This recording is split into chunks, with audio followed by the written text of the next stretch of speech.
it was a extraordinarily meaningful fight and week because it was I had started, this was April 29th, like you said. I had started my job at USA Today as the boxing writer in the later part, in like middle of March. So a month, 6 weeks before this. This was the first time in that 6 weeks, and I was in the office, I was writing, I was, getting to know people in the business, talking to people on the telephone, etc. But this was the first time since joining USA Today as their full-time reporter that I was sent on the road to go cover a fight week. So I went to New York for the fight, like, Tuesday or Wednesday. And it was at that fight week where I met a lot of people for the very first time in person. People who, Manuel Stewart, for one, who I still always remember, had seen the boxing rankings that we had created for USA Today that had run in the newspaper, I think a few days before I got to New York for this fight, and being introduced to him at the workout and him giving me a big hug because he was so thrilled that the national newspaper was paying attention to boxing once again. I had spoken to Emmanuel previously on the phone and done a story about something to do with Tommy Hearns, but it's the first time I had met him in person, same meeting Lennox Lewis and all the other guys on the card.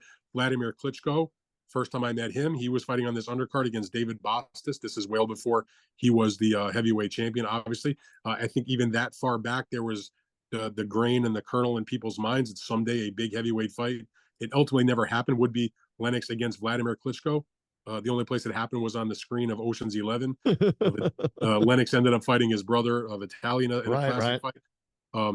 But you also had Junior Jones against Paul Ingle in a featherweight world title fight on this card, and Arturo Gatti, fought on this undercard. Also, first time I ever met Arturo Gatti. So I mean, it was that kind of show. So I have so many just incredible memories of that fight week.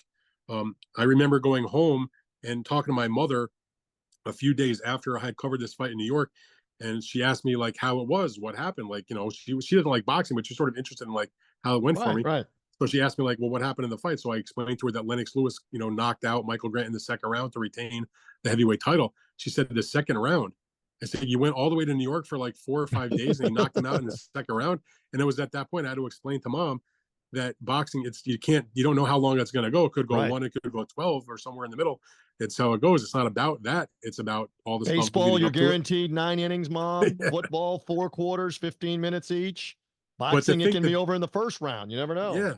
To think that was 24 years ago. That was like, I had started a little before that, but for me, in my mind, that's one of the biggest things I ever covered, because it wasn't like when I was going out on the road for my first event that they gave me like some little rinky dink fight in a ballroom, for a featherweight title. They were like, no, hey kid, go to Madison Square Garden and cover the heavyweight championship of the world for the largest newspaper in the country. So it was a really big deal for me. Huge deal.